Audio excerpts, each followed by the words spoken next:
All right, folks, thank you for tuning in to episode 6 of the Maneuver Life Radio. So today we have a couple of different topics we're going to go over, but the general idea today is going to be long form on shipping fast, which Dina and I had a really good back and forth on shipping fast and jumping into something quickly and learning the process by doing instead of putting it off for later and optimizing before jumping in. So that's a whole back and forth, and we hit a lot of key points there. And then we segued into some Reddit questions. First question we discussed was a gentleman who said he is mentally weak, and he was seeking advice to kind of jump into some interesting hobbies and figure out how to go down that road, which worked really well into the conversation of shipping fast. Second question we discussed was a gentleman whose ex texted him after breaking up for 5 years, and Dean had a very good point for insight on how to kind of relate to that and how to kind of really avoid that situation or jump into it depending on the details. So you're gonna have to check that section out to get the context there. But the last question was a very good open dialogue question about the red pill community and why so many young men are feeding into those ideologies. And we had very interesting different responses to that, and we're gonna jump into an entire video on that next week because that's kind of what our plan was anyway.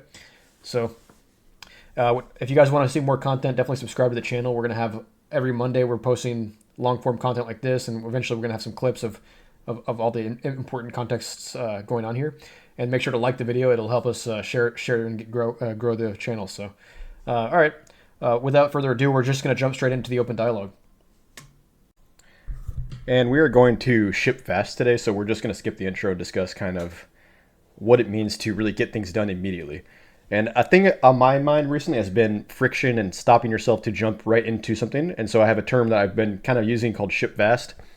So talking to Dean about this, basically, if you have a goal or you have a project in life and you say, hey, I want to start this, but I can't start until Wednesday because of, X, Y, or Z. Think to yourself, what if I just did this right now today instead of waiting till Wednesday to start that thing? And then what is actually stopping me from? At the end of the day, you can figure out what's actually stopping you from doing it. And once you jump into that thing, it's enlightening, and you all know this. Everyone knows this. It's not something that's brand new. Oh my goodness, he's so he's so arcane with his knowledge. No, it's not arcane knowledge at all. It's something that we all need to discuss. We all need to get the elephant in the room discussed here. So we're talking about shipping fast today, and we're gonna jump right into the discussion here. So Dean, what do you have to say about shipping fast? Yeah, so I think that a lot of times what happens, and I suffer from this personally a lot, you have this idea in mind of a goal you want to accomplish, and you feel like it has to be to a certain standard right off the bat, right? Like you want to make a YouTube video, and you want it to be like Mr. Beast here, just right off the bat, And you may understand like you don't have the budget for all that, but you still want to do the best possible job given your resources and your experience level immediately. So you instead of just doing the thing, you start to research about it, you start to look into it, you start to plan and strategize, and before long, the motivation that gave you the idea, which is like what you sort of need, that heat of action, um, it gets colder, and before you've actually done the thing you know so it's Right. it's I think what you're talking about is capturing that spark, when you get this spark of inspiration.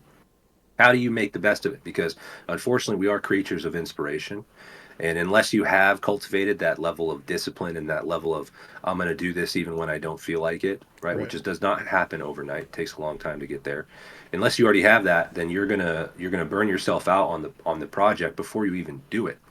So shipping fast just means just freaking do it. Do a terrible job. Right. Just get it done, and even let it just be bad. Let it Right. be terrible. And if you hate it so much, you don't have to show it to anybody, Right. And the reason but I the reason you I at keep least bringing got up it done. the reason I keep saying stuff like we all know this and this is something we all know and etc. It is actually true that deep down we all do know certain things. And I referenced this I think last or the episode before when we were discussing how to get on the right path. We don't know it immediately, so it's not written down and not obvious that this is the right thing and this is etc. But as I said in that episode, we know when we do something wrong. We know there's some feeling that we all have when we need to close that tab and get after it, and like we need to we all know that feeling. So the same kind of process here. It's not as obvious this around this time though, but if you say I'll start that on Wednesday or I'll as you said, I can't do it yet because I don't have the right production equipment, or I don't have the gear, or I don't have I don't have the knowledge, or I don't have the energy, whatever. As we know, those are all lies. But if you think about, if you triple quadruple click on all those stuff, all those lies and stuff, you can think there's a layer of, I'm actually kind of creating reasons for this because I kind of don't want to start this. As you said, if you just start it, you're going to learn how to learn by doing. That's what most men can do, is learn by doing. So if you just jump Yeah. into it, there's a layer of kind of guilt you start feeling if you avoid that. So when you say, oh, Wednesday's going to be where I start, well, Tuesday and Monday you still have to get through those days, and by the time you allow yourself to go ahead and skip it to Wednesday, you got 2 more days to think, well, what else can I do to make myself not want to do this thing? So you can come up with more reasons Yep. to say, well, you know what, Yep. Wednesday's not good enough because I need a new camera. Actually, I'm going to buy a new camera first before I record the footage. So I have to wait for that to come, and then I'm going to wait for a good deal for that camera. So now it's maybe next Wednesday, or maybe it's even a week after. Maybe it's Black Friday's coming up. Let's just wait till November. You know what I mean? And you get to that Yep. point. Well, you know what? Yep. Black Friday didn't have a good deal, but maybe I'll get one for Christmas. Let's just wait for Christmas. And then you have a new thing. You get the camera, and then you think, well, I don't have the right microphone. Whatever. You make up all this excuse. I need to take a class on figuring. I need to go to. You know what? Instead of a class, I'm going to go to university and get a 9-year degree and and another additional 4-year credential program that actually tells me and gives me permission to do that thing that I've been putting off for 12 years. You see my point? That's a little bit extravagant, but that actually happens. That does happen to people. So, Oh yeah. what is Oh your yeah. experience Oh with yeah. thinking about, like, hey, I'm going to do a career change, or I want to do, something, because I know you're a writer. So, like, let's talk about something in your personal life where you said, hey, I want to do like a career change, or I want to do something big, but you know what? I'm gonna wait till June 1st or whatever. You make up some date, and then you kind of, instead of getting after that thing, you're stuck in some kind of what I'm talking about. And what can you speak on for that? Yeah. Let's see. I mean, in terms of specific examples, I'd have to think about it. I can tell you that um, I have.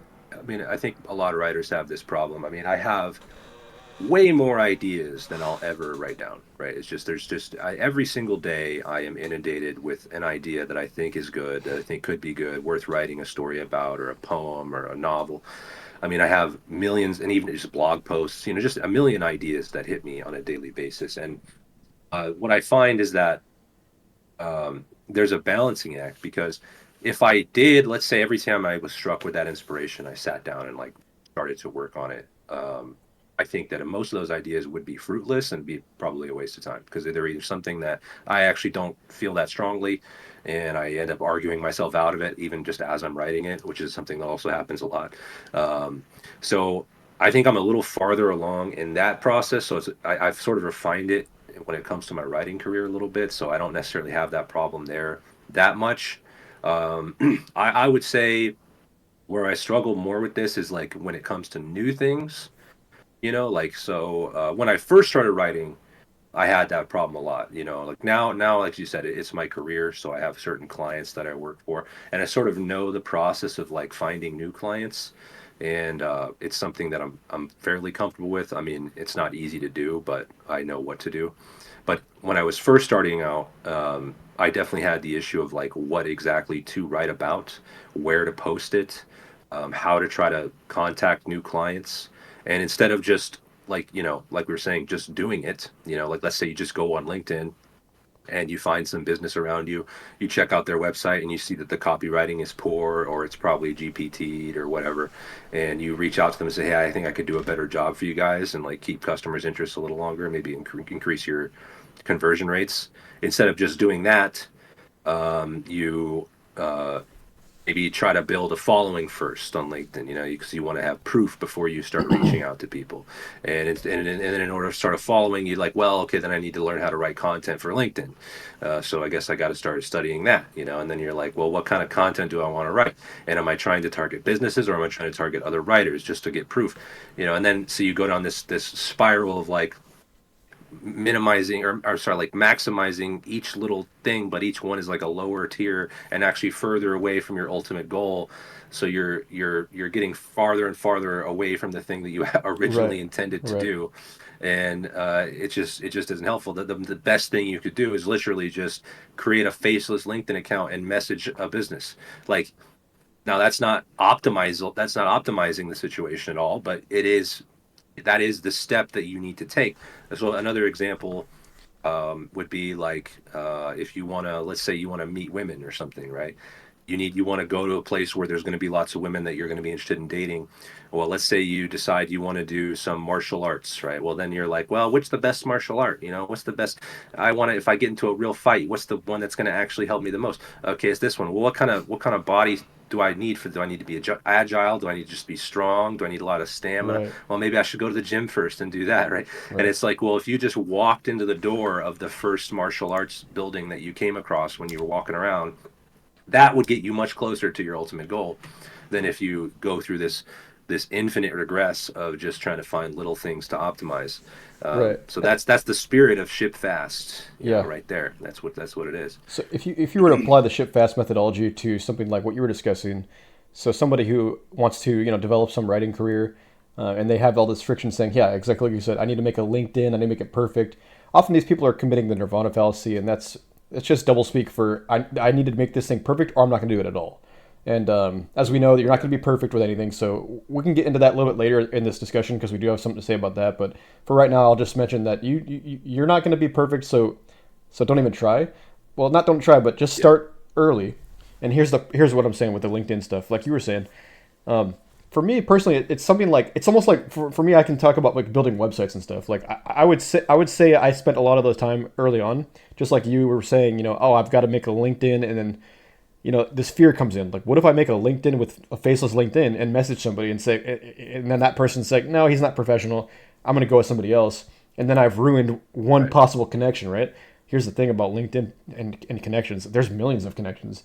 So don't Yep. think, oh, I need to be perfect before I even apply for one job, or whatever, because my resume is not perfect. Because then they're going to see my name and say, oh, even if then I get better later, and then I'll apply again, and oh no, that guy applied earlier and he didn't look as good. Don't worry about that because there's plenty of other jobs out there. There's plenty of other LinkedIn companies. There's plenty of other things to worry that things that will take you in. And so what I mean by that is, same thing with when you were discussing with women too. Often people will say, you know what, I can't meet women right now because I'm not in shape. So I'm not even going to try to meet women. First, I'm going to focus on getting in shape, and then I'll start talking to women. Totally fine with that. Totally fine with you saying that. Um, does not hurt to practice talking to women though at your current shape. You're not going to change too much from like a confidence perspective. So just get in there, and I would say just talk to them. I totally respect you saying, "Hey, I need to get myself in order first." But the honest truth is that you losing 10 pounds, like that might be good for you, but women aren't really going to notice or care about that. Or you gaining some muscle Yeah. mass, like women aren't going to notice or care about that. They're going to care about how you present yourself. So if you talk to a woman as somebody who thinks they need to lose 10 pounds to talk to women, yeah, they're going to notice that on you. They're going to say, well, they're going to feel something that on you is off. And some people like to Right. call it the hesitation factor. And that just means like, oh, I don't actually know where we should go eat tonight. It could be McDonald's, but I think Burger King has better deals. I don't actually know. It has to be, yeah, we're going to McDonald's. What do you want from McDonald's? That's got to be. I know that's a kind of ridiculous, McDonald's, but like literally, it just Yeah. no one's gonna care that you lost 10 pounds except you and your closest immediate friends and your family maybe. But and that's good. You Yeah. should only do that for your. You should really be only losing weight because you want to, right? Not your doctor, not whatever. Right. But don't let that be something that tricks you into thinking that you can never do X, Y, or Z until you initially like get your goal done. However, that's the one layer I will say that was the only one excuse that I will give credence to is yeah, get your physical fitness in order, sure, but on the path to doing that, talk to women. Don't let that stop you, right? Because Yeah. that's going to give you confidence. Because it's going to give you reps, just like you're doing reps in the gym. Reps talking to women is going to build your ability to do it more often and do it more casually, right? So get involved in that Yeah. and yeah, exactly. So back to what you were saying though, shipping fast. I think it's a methodology that you need to start practicing like immediately, like unironically. And Yeah. go ahead. There's two like cliches that are burning a hole in my mind right now that everybody's heard, but they're perfect and they're true. They're cliches because they're true. Number one is that fortune favors the bold, right? And number two is there is no substitute for experience. So in both of these statements, we can tell that the universe, God, will prefer those who are willing to just go and do things, right? And this is a practical truth, and you will find this out as you continue, as you put this in practice in your own life. You'll just see that this is true. Like Just imagine somebody that you come across in your life who just seems totally fearless in the face of new experiences and new situations, right? They're not afraid to go into this coffee shop and say hello to that pretty girl. They're not afraid to go into this business that they find interesting and just ask the guy for a job. They're not afraid of, start picking up some new hobby and looking stupid because they don't know what they're doing and they're really bad. They don't care. Like that, they have this inner confidence because what they're really looking for is the exposure to something new that they haven't done before. And the only thing that they really had to do first is identify that there's a reward at the end of this that I want. And so I'll just go walk through whatever is between me and that thing. I'll just go walk through it. It doesn't matter what it is. Like if there's embarrassment, if there's a failure, any of that doesn't matter because it's just in the middle. But the end result is what I want. The end result is I want to get this girl to talk to me. The end result is I want the job, and I'll just go through whatever it needs to be. And if the middle part is I'm going to post YouTube videos and they're going to be shitty at first, but at the end I'll have people listening to me and I'll make money off YouTube and whatever. I'll just do that. I'll just go through that. I can't. You can't think your way through these types of things. You can only get there by just taking the steps, right? So that's the only thing that matters is when you have the spark of inspiration, you need to start just walking forward, just ship the thing, ship fast, build whatever skills you need to do. If you want to build websites, you're going to have to do some practical skills, right? But the point is like you put them into practice as soon as you get them. And you can almost learn by doing. I think I'm not going to speak to coding specifically, but I know with everything most other things I've ever tried to learn, you can just learn by doing them, right? Like I'm trying to learn to play the guitar right now, and the most enjoyable and the most successful way that I learned to play the guitar is to just find a song on YouTube and then find a tutorial of the guy playing the guitar and explaining how to put your fingers on the chords and just playing the song, right? You just play Right. the freaking song. Like I don't know what the chord is called. Right? I don't know what the scales are. I don't know any of that crap. I mean, I'll learn it eventually, but it doesn't matter. The point is I'm just learning by doing. I learned to write by just writing, by just doing the thing. And Right. that's going to apply to anything in your life. Just do it. Yeah. Just do it like Shia LaBeouf, and that's how you start moving forward. Yeah, and I really like that learn by doing kind of slogan here because it's making me think about like a lot of things related to delaying something for no reason. And the real reason is somebody else wants you to delay that process, somebody external. But if you mentioned like, for example, coding, the ultimate goal in a lot of people's minds is like having a web application or a website that they can have coded. But they go to school for 4 years. They go to learn how to do like a bunch of algorithms, and they learn about data structures, and they learn about certain things that are, yeah, they're definitely cool stuff to learn about. But when you're a kid and you're 9, 10 years old, maybe like 12, 13 years old rather, and you have like an AIM account, you can customize your profile back in the day. I mean, I know some of you guys definitely remember Oh this. yeah, And if Hockey you Boy 27. exactly, you remember your Add me, username. add me up, ladies. All So the sixth grade girls. yeah, so so back Not back. anymore. When I was in sixth, let me clarify. That was when I was in sixth grade. I was talking He's to sixth grade clarifying. He's girls. clarifying exactly. I loved sixth grade girls when I Back was in then, sixth right? grade. Exactly, yeah. But that's But all. Go ahead. but again, and even I was at that point enlightened to only be attracted to 18 or plus, even at sixth grade. So, but anyway, going back to going back to sixth grade. Speaking of, you have an AIM account and you have the profile, and you're making it yourself. You're making it your own and stuff. And you do a little bit of, I mean, I don't know about you, but you did a little bit of customization and what have you.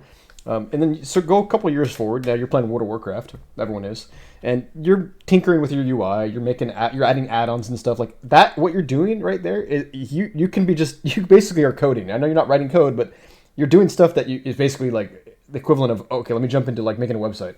Like if you ask me, hey, can you help me like make a website? Like a lot of it is just, let me just configure some certain things in different orders, and the code part is the details that you don't need to worry about. I need to make it the most efficient as possible. I need to make it light, blazingly fast. I need to make it, everything perfectly best practice. No. These are all details that are going to bog you down. If you ask me right now, hey, how do I make a website? We just do it in one day. We'll figure it out in one day. I'll tell you, hey, like, let's do it together. I'll teach you how to do like the basics. We'll get into it in one day. If you want to learn on your own, I would tell you just search, how do I deploy and build and deploy a website? And you'll do it in a week. You'll figure it out in a week. And that process of learn by Yeah. doing is exactly what you're talking about. You'll jump in, you'll say, okay, what's the, let me get a tutorial here going. Well, that's how we created the maneuver website, Right, or you created it, but yeah, that's right, exactly how it was. right. And a lot of you guys can maybe relate to this, but for me in college, for example, after I moved out of my parents' house, when I had like, something like the toilet is leaking or something like that, right? I'm not going to be able to just pay for a plumber to come fix that. I've got to go on YouTube and figure out, like, I've got to search on Google, hey, red valve in toilet no longer working, whatever, just to kind of figure out what's going on. Go to Home Depot, buy the part, fix it, repair it, whatever. $15 fix. You have to do that sometimes in life, where you have to just fix stuff on your own. And are you trying to tell? You're going to tell me that you can't? You have to wait till next Wednesday to do the thing you're trying to do? No. Right. Get into Right. it. Get after Don't be it. helpless. Exactly. Yeah. Exactly. Yeah. This reminds me. So actually, this reminds me of a million stories, and like, I think guys listening to this probably are thinking of their own situations in their lives where this is applied. But I can just think of a million right now. I can think of one in particular. Is like, I learned how to change a tire when I was like probably like 12 or 13, like a long time ago. But I just never had to do it for like 15 years, like 16 years, until I randomly got a flat tire a few years ago, and I was like, I didn't really remember all the process or the steps, and like, you're supposed to loosen the nut before you lift the car up because otherwise the wheel would, just little things like that I didn't remember. So yeah, I had to look up on my phone like how to change a tire, but I wasn't worried like, oh no, I can't change the tire. I Until don't next have the Wednesday. skills. I don't. I need to call some. I need to help. I had to call someone. No, I just needed to look up some information, like a little bit. But then I was like, okay, yeah, now I remember, and now I can go do it. And now, it's stuck in my head. I'm never gonna forget again because it was a pretty embarrassing story. Maybe I'll tell another time. Yeah. But that's one example of that. Another one is going to the gym, right? I mean, I've talked to you about this before on this podcast, where I didn't know anything about going to the gym. I just knew what I wanted. Again, it was one of those things where I identified the end result that I was looking for, and I knew I had to go through this place to get it. And I had no idea what that experience was going to look like, right? I mean, I'm walking blindly into this place that I don't know what's going to happen when I get there, but I know I'll figure it out, right? So I guess you got to have that as a man. You need to have that sort of self confidence in yourself that, like, hey, I may not know what the hell I'm doing, right? But when I get there, I'm going to figure it out, right? I know I can learn this. I know I'm capable. I know I'm not going to give up. It might be hard. It might be something I didn't expect. It might be way worse than I may have liking it a lot less than I thought I was going to, but I still have the end result in mind, and I'm just going to keep doing it, and you will figure it out as you go. So Yeah. so the gym is another one. No, and that's a I feel like great I had example. another That's a great example, but example because a lot of times yeah. for me personally, like this has happened to me, where I'm thinking, hey, like 2 3 weeks go by and I haven't done like what been wanting to do. I've been off the path. I haven't been going to the gym. I haven't been eating healthy, whatever. And I have that. Yeah. Okay, I have that. Let me start on Monday mindset because growing up, my mother was always dieting on and off, and she'd always sell her. I always hear her say, "I'm going to start the diet on Monday, whatever," because she would want on the weekend to kind of cheat on the diet, whatever. And so I've had that, Yeah. like, I understand people, and a lot of people say this, oh, I'll just start on Monday. And so I even, like, used to mock her for that. I'm like, oh, starting on Monday. We have, like, a little joke, just starting on Monday. Like, we had a little Yeah. bit about that. Yeah. Yeah. But that whole Yeah. start on Monday mindset is the reason why people don't get anything done ever. And Yep. for me, particularly, like the gym, what's different about the gym on Monday than right now? And a lot of the answers for people who can relate to this is, oh, well, I didn't get my 8 hours of sleep last night. I didn't eat my 180 grams of protein, my prescribed. And I like that you're getting after it and you know that that's what you need. But you're not Larry Wheels. So when you work out, Yeah. the barbell is not going to know, oh, he didn't get his 8 hours. He got 7 hours, 52 minutes. And also, he only ate 192 grams of protein, not 200. So he's not going to get this rep. No, you're not Larry Wheels. You're not Brian Shaw. That doesn't matter to you. Just as if you're trying to play a chess game and you're not Magnus Carlsen. You're just you. No offense, unless Yeah. Magnus Carlsen's watching this, but he's probably not needing to hear this because he already knows. Yeah. So if you just want to jump into it with your 7.5 hours or with your 120 grams of protein, you're going to know that it's going to be probably just exactly the same as if you did it with your 8 hours of what have you, because getting to that point when this has happened before. I probably had this. Have you ever been to the gym? And I'll ask this question to you, kick it over to you. Have you ever been to the gym once and had your prescribed set of, okay, I'm gonna do my tricep push downs or whatever. I'm gonna do my incline. I'm gonna do my incline Smith machine. Have you ever got there and said, like, before you get in the car, you say, you know what, actually, my chest is a little bit sore from last chest day, so maybe I'll rearrange things and maybe I'll go tomorrow and do my incline chest. And you're fighting with yourself and saying, you know what, I could take a rest day today because my chest is, a little bit, I could feel a little bit. And then you win that battle with yourself. You say, I'm just going to ship fast. I'm just going to go. You get in the car, you go. And to your surprise, the first set feels like shit, when you're warming up, it doesn't feel like good. You're like, it doesn't feel like good. So you get your first set of 5. It's like, okay. And then the second set, you're kind of like, let me get a spotter. Even though it's a Smith machine, like, I don't feel good. You do it. Felt like shit, but you did it. And then by the third set rolls around, and like you're doing your first rep, your second rep, like you're thinking to yourself, I'm not going to be able to get this third rep. You get it. It goes. It feels like shit. I'm not going to be able to get this fourth rep. And let's say you prescribed yourself 5 reps. You get the fourth rep, and you're thinking, I'm going to rack this. I'm not going to get the fifth rep at all because that feels like shit because it just, I'm sore. Yeah. And you push, it goes. It's grindy, but it goes. And then you say, okay, rack it. And you're thinking, well, I'm done. Felt like shit, but I'm done. Has that ever happened to you? Not specifically exactly that, but can you speak on that kind of scenario? Yeah. Absolutely. Yeah.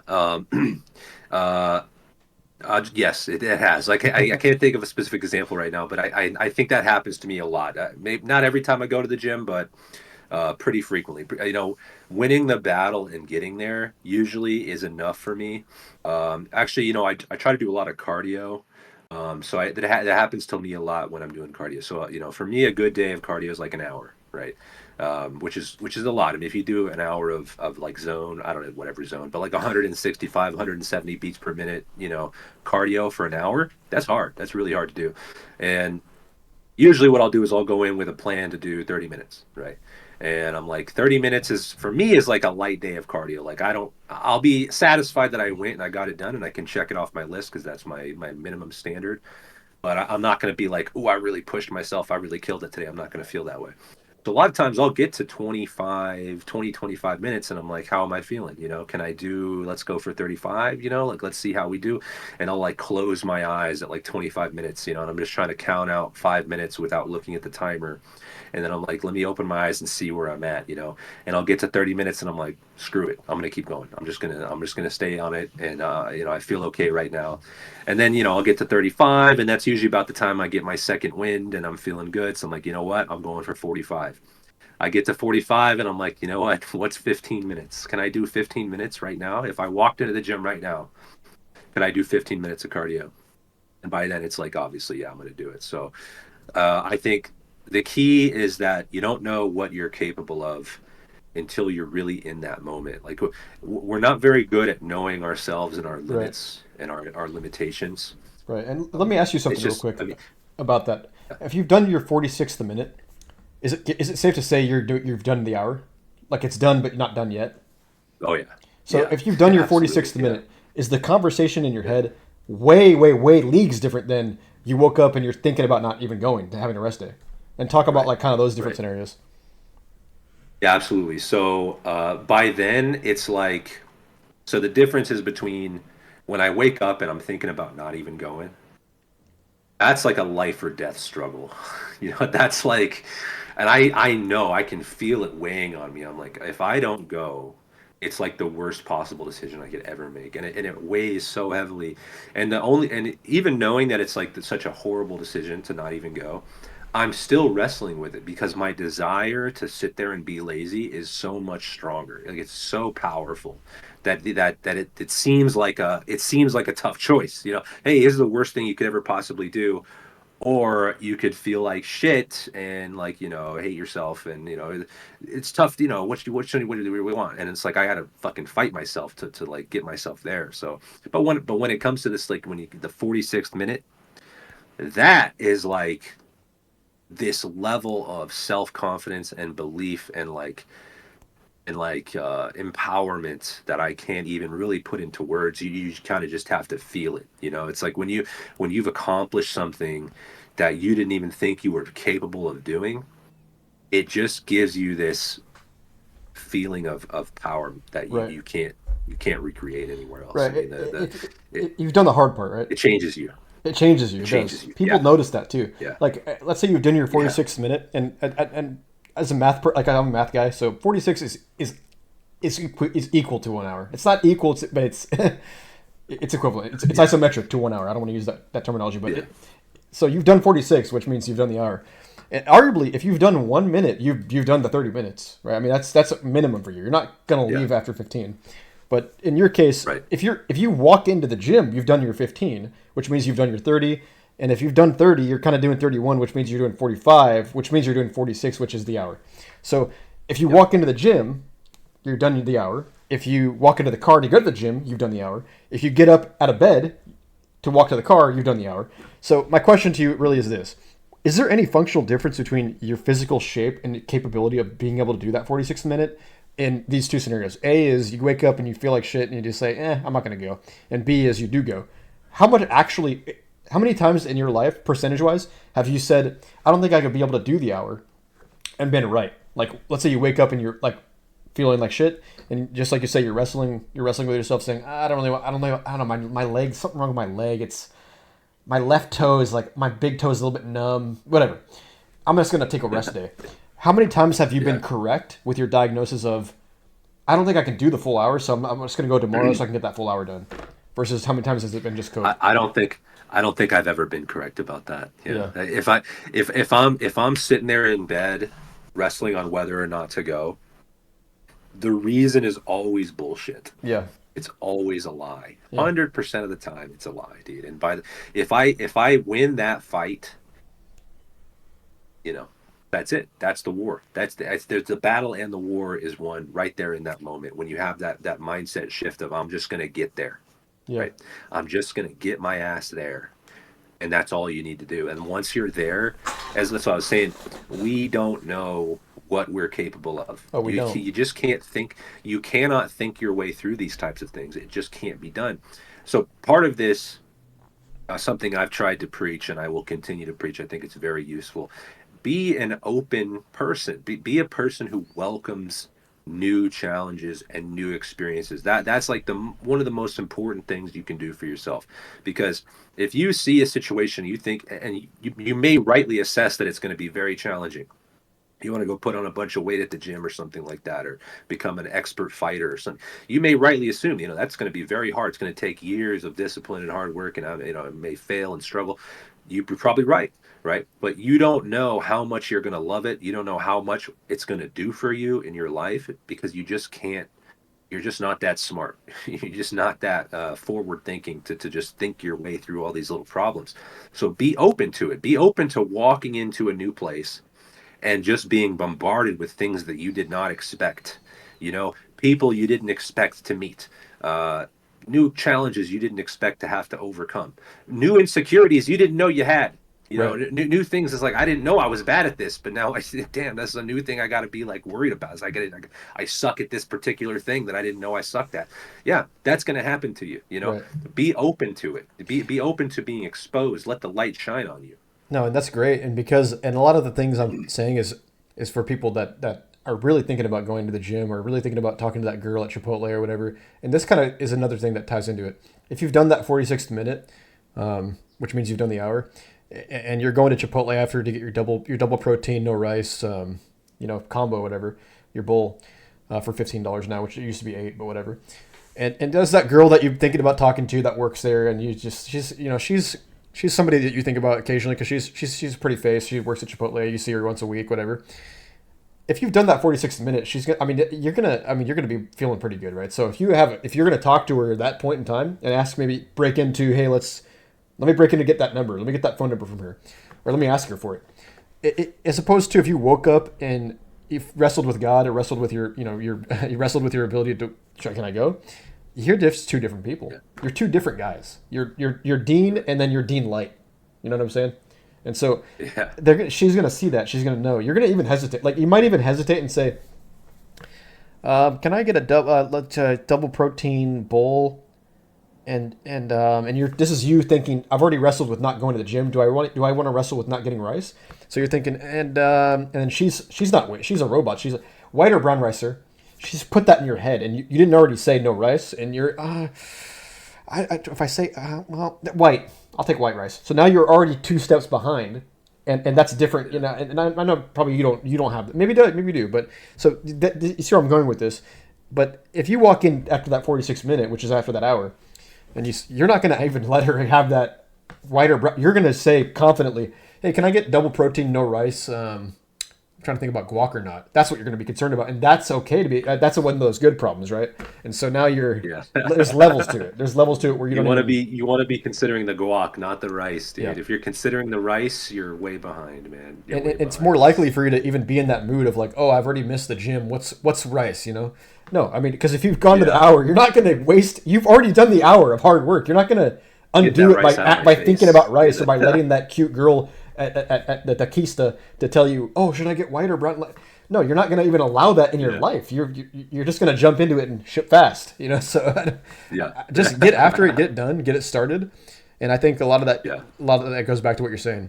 And for the Nirvana fallacy with websites, for me, when I make a website, like I often think, oh, it has to be perfect, has to be what I would like. But this actually is another key aspect of it. People don't like what people, because you were pointing out, they don't know what they like. They don't actually have a good perception of what's going on. So if they say, oh, I like, Right. on a survey, they might answer, and this has happened, they might answer, oh, I like this, this is how I like the website to look this way, and this and this, everything.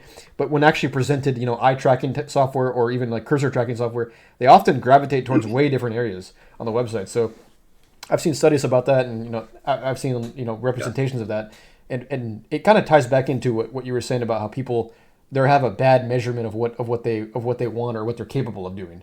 And so I don't Yeah. know. Is there ever a time where you think, hey, I'm not capable of doing this, and you've done it? Of course, that's happened, right? And what do you have to say to people that are stuck in that thought process and wrestling with that process? Yeah, so the key there is your self-esteem is just messed up, and it's messed up because it's a cycle, right? Where you have low self-esteem because you've never accomplished anything. You've never accomplished anything because you have low self-esteem, right? How do you defeat both of those when they're both reinforcing one another? The key is that your self-esteem stems from your ego and from your pride, right? And that's what's holding you back. You don't want to go talk to that girl because you're scared to get rejected. And you're scared to get rejected because if you get rejected, that means you're somebody who's rejectable. And if you're somebody who's rejectable, then you're low. You're beneath whoever it is, especially the person who rejected you, but way below the guys who don't get rejected. And you don't want to be seen like that. You don't want other people to know that you're like that. So I'm going to avoid the whole situation entirely. And hey, I never got rejected. So therefore, I'm not rejectable. Well, this is how it goes, right? But you need to understand that your self-esteem cannot stem from some other person's opinion of you, right? Especially some woman that you don't even know, right? That's not where your self-esteem needs to come from. It needs to come from what you know you're capable of doing. And the only way you're ever going to find that out is by just going and doing stuff, Right. right? So that's again where we pull back to this: just go ship fast, just go do stuff. You're gonna find out what you're capable of. You're gonna go to the gym and think 30 minutes of cardio, forget it. I can't even freaking walk up the stairs without getting out of breath. How the hell am I gonna do 30 minutes of 165? It's gonna sound impossible to you, right? But after a week or two, you're going to be doing that easily. If Yeah. you go every single day and you put in the work and you're eating healthy, you're going to be crushing 30 minutes. You're going to be doing what I'm talking about. You get to the 46-minute and an hour is already done. You will build your self-esteem through your accomplishments, but the only way you're going to be able to do that is by being willing to accept the failure that comes along with it. So don't let that failure cripple you. Don't you got to accept that that's part of the process. You got to accept that it's part of the process that you're not going to be perfect to begin with. Well, you're never going to be perfect, but you're not even going to be very good to begin with. You are going to get rejected by women. That's just how life is. You're going to get Right. rejected by employers. You're going to fail at the gym. You're going to fail in every aspect of your life. You're going to screw stuff up. You got to understand that you need to just accept that those failures are part of the growing process. Take a lesson from it if you can, and just keep building. That's where your self-esteem is going to come from. And once you have that armor built up, then there's nothing you can't face. Like Tony was saying, you're at Chipotle and you've already done an hour of cardio for the day. Your confidence is through the roof. You're going to say, give me double chicken, no rice, no beans. And you're gonna say for 3 seconds. Go ahead and give me the guac, and that's you. You're not. She's not even talking. She may not. She may as well not even exist. Is she cute? You haven't even noticed because you don't give a crap. You're gonna notice that she's cute right when she's checking you out, and you're gonna be like, yeah, you know what? Let me get the guac and also your phone number, Yeah. and then she's gonna put it Exactly. in the bag, and you're gonna walk out, and you're not even gonna call her afterwards. But Exactly. that's just how things go. Exactly. And You're it's gonna the build whole up thing the is it's not self-esteem. even about that girl. Like that's the whole point. The whole point is that you you success is okay. So basically the 5-HTP of serotonin is failure to success. So let me break that down. What you said earlier about failure, everyone fails at everything at all times, because you cannot succeed without failing at something. And I think there's obviously there's outliers, and there's that guy in the comments right now saying, well, but tasteless. There's a guy who's well, they're in Jakarta who tried one time and succeeded. Ah! No, and there's obviously the other side of it where there's 1,000 ways to not make a light bulb and everything. But you personally know this. I know this. The audience knows this. If you want to make a website, if you want to go to the gym, you're gonna make some slop product first and iterate on it, make it better, and then it gets to a point where it's never complete. That's a running joke about like the home gym community. Oh, my home gym is complete. No, it's not really complete. You can always add up and do other things and make it better and stuff. Just like the website, just like the gym, you're always optimizing. You're doing your 60 minutes. But let me ask you this: if you've for the gym, the cardio situation, and I'll say this statement and then kind of kick it over to you. I don't think cardio is a good example for what I'm trying to get into here, because failing at cardio, doing cardio to failure, it's not really a thing that anybody will actually do. You're gonna have that number, the 30-minute number, right? And if you fail at that, it looks like something that you haven't convinced yourself to do 30 minutes. But it's not like you're gonna pass out at 27 and a half minutes. Happens sometimes, but Yeah. there would be a time where you're doing cardio and maybe you really want to get that 30 minutes done, but you feel like some weird feeling at 28 minutes, and trust, and you know yourself, you know that it's not like a cop out. You just jump. You're like, I'm done, and that's a moment where you feel, okay, I've done my 28 minutes. It feels good. I'm feeling great, but that's not the same as, oh, I'm not even gonna go to the gym because I feel my left toe is numb. That's not the same thing. That's you knowing yourself and saying, okay, if I go for one more minute here, I'm gonna feel really bad actually. So I'm just getting off at 28 minutes. Totally fine with that. Totally okay with that, because you've done your due diligence, and I think you can trust yourself as an individual to say, yeah, something's wrong. But the reason I'm bringing this up is because it's a lot easier to tell this with lifting weights to failure. And I know everybody has experienced this, or maybe not actually. I'll ask you. If you have prescribed yourself a set of 5 reps and said, hey, I'm going to do, because on Monday I did 3 sets of 5 at 135. So when I come in on Wednesday, I'm going to do 3 sets of 5 at 140. Wednesday rolls around, you might not, as you said earlier, your perception is not accurate a lot of the times. But if you might not come in and say, hey, I'm tired, I did my 7.5 hours instead of 8 hours of sleep, I got my single protein at Chipotle, and I did get rice actually, so whatever. You have your excuses, you feel like shit, you go downstairs, you do it. Downstairs is for me because I go to the gym downstairs. But you go to the gym, you prescribe sets. It's not really, you can't fail the rep. It's not like you can't fail the rep. You're not going to think about failing the rep in the same way of failing cardio. Like failing cardio is a subject. It's more of like yourself. You got to get out of it. But when you actually try the rep, 9 times out of 10, if you think you're going to fail the rep, 9 times out of 10, you might actually be able to do it.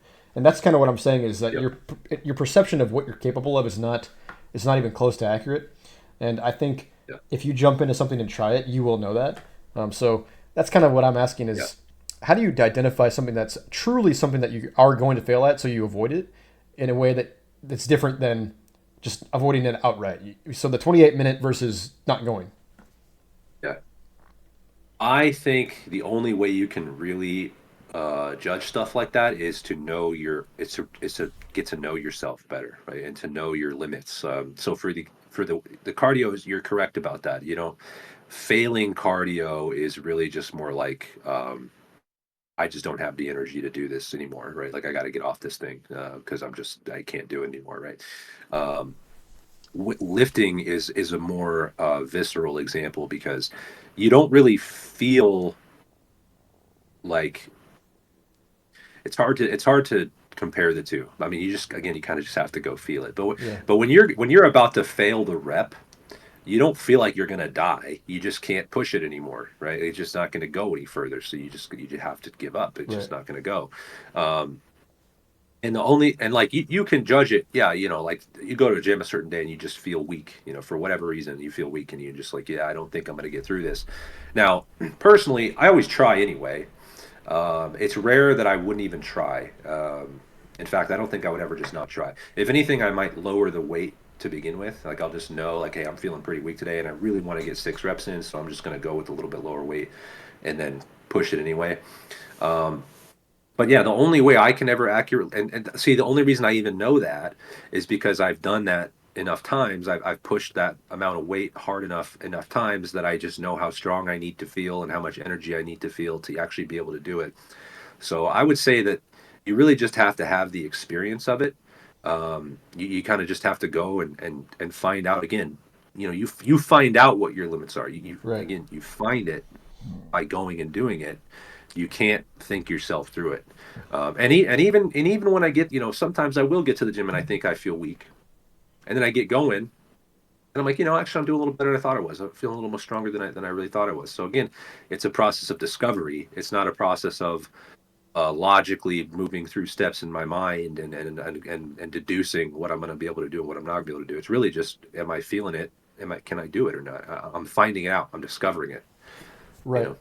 And so what I'm trying to double click on here, and I like to use that terminology here, because when you're at the gym, do you ever do something like a dumbbell incline or like a dumbbell press? Yeah. So if you're doing a dumbbell press or something, and you get the hard part of the rep, like the scary part of the rep, is actually like right before you do it when you're at this point, right? Or are you more scared when you're down Yeah. here? It's probably when I'm at the bottom. Okay. Yeah, for me, it's more at the bottom. So when you let's say you're picking up your dumbbells and you're doing like a incline press, or you're doing some press, a set of press, and as you said, you walked into that day and you felt tired, you felt weak, but you warmed up and you Yeah. said, okay, I did X last week. I'm on chest day. I'm gonna try X plus 5 or whatever, plus 2.5, whatever. So you pick up the dumbbells that are a little bit heavier, or just the same weights, whatever. You want to do the same amount of reps. On that fifth rep, let's say you're doing 6, like you said you wanted to do 6. The third rep feels kind of hard. Fourth, fifth rep feels really impossible almost. But you're now locked out and you're ready to take down the sixth rep. Do you ever think that thought in your mind, like, you know what? I'm just gonna bail. I'm just gonna bail on this. I'm not even gonna try to bring it down here and push it back up. I'm not even gonna try. I'm just gonna bail on it. So because I know I can't do it. You said that I know I can't do it because of my own Yeah. subjective. I know I can't do it. So you like get it to here and then you just bail on it. Has that ever happened to you where you're thinking that's a case, but then you suddenly say, you know what? Let's just see. Let's just see what happens. I can always bail. Let's just see. Take it down. You grind on it, and then you bail. You see what I'm saying? Because you actually can't Yeah. do it. Yeah. Talk about Right. that. Yeah, I do get that feeling a lot. Yeah, especially yeah, because 6 reps for me is the sweet spot. So yeah, I'll get to 4.5, 5, and I'm just like, there's no freaking way that 6 is going back up. But I never personally quit. I never give up. I never give up until I actually fail.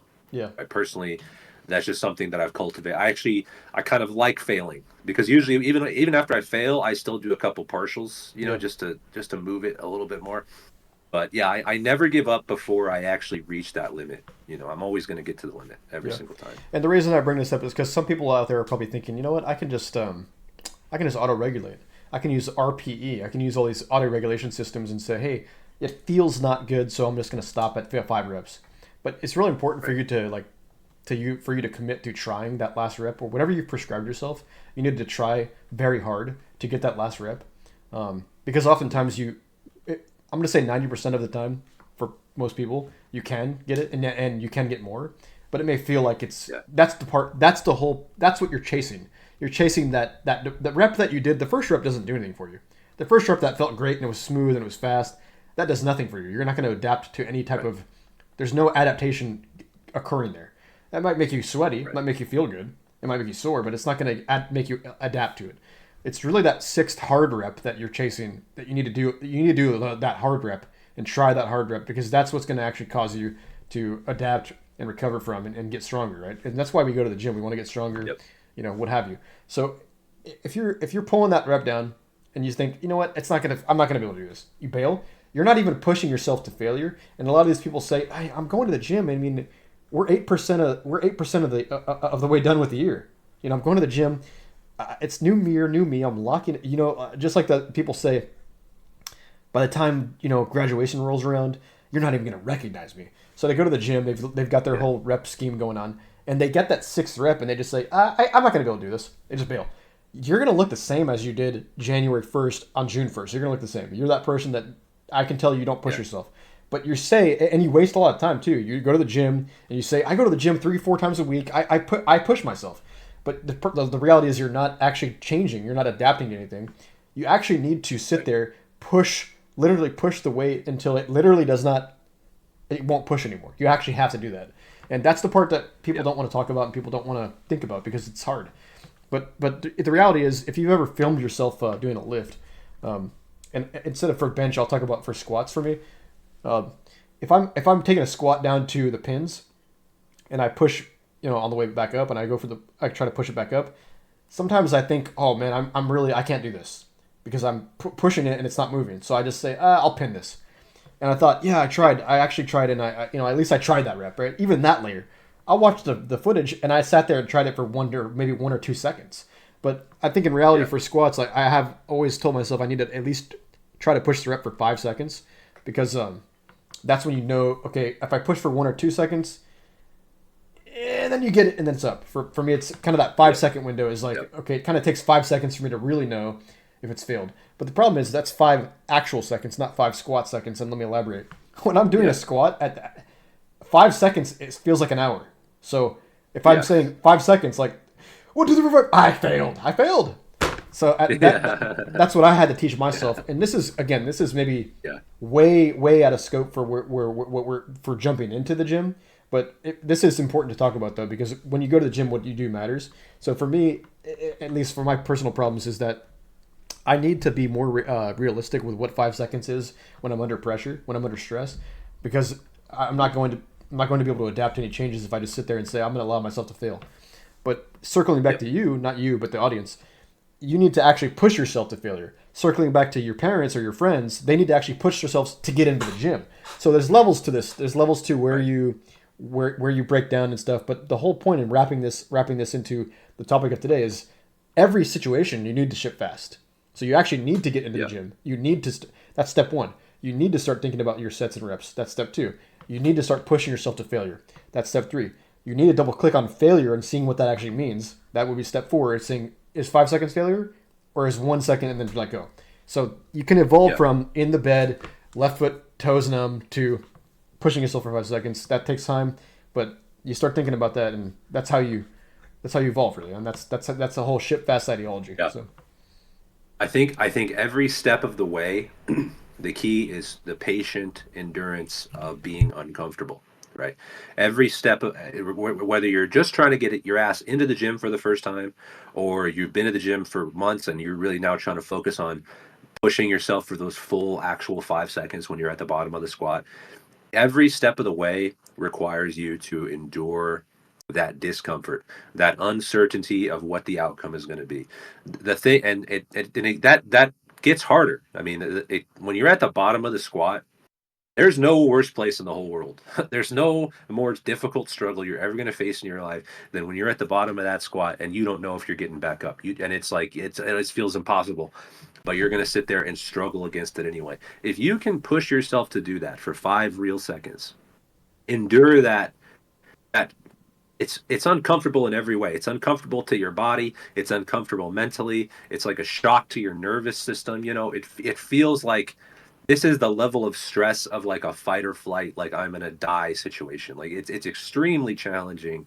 But if you can force yourself to live through that for just a brief period of time, and really not just live through it, but like push into it, like embrace it, like go and chase that.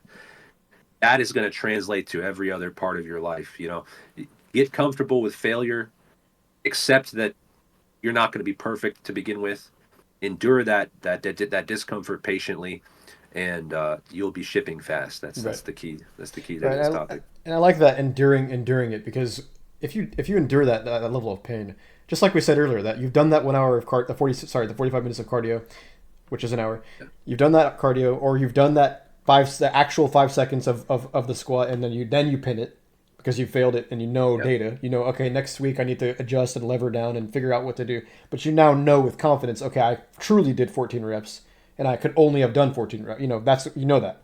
Whereas opposed to if you felt, I don't feel like it's gonna be. I'm just gonna do 12 total, like 3 sets of 4 or whatever. You don't actually know if you could have done 16.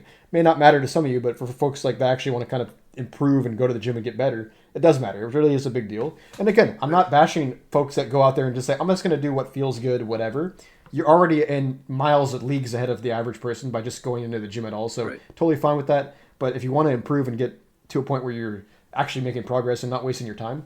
Um, yeah, this stuff matters. So when you've done that 5 seconds of okay, can I push this? And when you've done that, then the whole day is easier. And then you can think back, hey, I was on the pins for 4 seconds and I was able to push that. So what am I really gonna feel like when I ask this girl her phone number? Is it really gonna hurt that bad when she says no? She's gonna say no, Right. but is it gonna hurt that bad? No, it's not. I'm just gonna ask her, Right. and she's gonna tell me she has a boyfriend and whatever, and that's fine. It doesn't matter. Like Yep. she's not gonna care about that for 1 microsecond after you just say, oh, no problem, no worries. You might have to see her again, but that Right. doesn't matter. You gotta stop thinking that this is the catastrophic end if she rejects me and I'm never gonna have any chance to find a woman because I can't ask them for the phone number because it's gonna make them uncomfortable and there's a million different reasons why not to, as opposed to hey, I just sat under the pins for 4 seconds, pushed it up. What's the worst thing that could happen? Hey, what's your phone number? Oh, sorry. Like I'm actually I have a boyfriend, so I don't want to feel like give my phone number out. Oh, no problem, no worries. Hey, can I get a double protein, no beans, no Yes. rice, and definitely guac this because you just rejected me, so I have to get guac. You know what I mean? On you. I No, need a treat now. Yeah. exactly. Like whatever. So it's all connected and it's all about shipping fast. And I think that's kind of basically the on message for today. So yeah, Yeah. I agree. I agree. Yeah. I don't think. I think we summarized that pretty good. I think I'm happy with that. definitely. Let's kind of segue into the questions then. I mean, we've got 3 questions this week. Pretty All right. interesting topics here, and I think the first one is kind of about a gentleman who sort of somewhat related to 2 weeks ago when we had that guy who was having the traveling issues.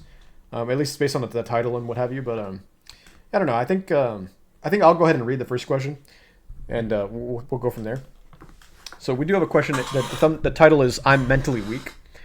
Um, okay, so I'll just read the whole question. It's weird. I'm very fortunate in life. I have strong self esteem for the most, and nothing massively holds me back.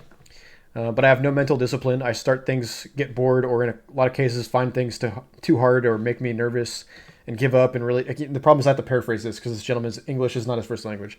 So basically, he's saying a lot of things make me nervous, and I have to give up. I have to give up. I always want to give up at things, and I understand that mentally, it isn't how I should view it. And my problems is, yeah, it's really hard to read this. But basically, this gentleman has a lot of issues and a lot of confidence issues, and he's asking basically, what do I do other than playing video games? I don't have any real hobbies. It's I'm not good at anything, and I'm average at everything. It's a lot. It's very related to what we're talking about now. Um, Yeah. he wants to be more interesting, and he wants new hobbies to make himself more interesting because his only hobby is playing video games. And so basically, he's asking for advice on what to do. And basically, he's saying he's very mentally weak, and how do we go from there? And if you want to, you can Yeah. re-summarize that. I feel like I didn't do a great job of summarizing it, but it's tough to kind of parse through this because English is his second language. Yeah. So Yeah. It was a little hard to read. What I got from that is like he's mostly concerned about the fact that he can't focus on things that he really wants. You know, he has certain desires that he wants out of life, and he can't bring himself to focus on the things that he needs to do right, to actually get those things done. And that's a problem that I very strongly resonate with. I mean, I have a severe like ADHD. I'm constantly losing focus, getting distracted, succumbing to stupid crap that just is not productive. I mean, I do that all the time. It's a struggle for me every single day. Um, the only thing I would say, the first thing is, at least he recognizes that it's a problem. That's a key first step is to realize that you do have an issue with that. The second thing is and this is the only thing that worked for me is to start with just small things. Just give yourself something to build towards and start to build those little habits. It's like the whole topic that we were talking about today is like enduring that being uncomfortable. And what you're doing, and the reason you're in the situation that you're in, is because you're incapable of being uncomfortable for sustained periods of time. You will constantly seek out some distraction, video games, movies, whatever crap it is that's just holding you back. And the reason is because you can't handle being bored. You can't handle being uncomfortable. You can't handle forcing your attention on the thing that needs to be done.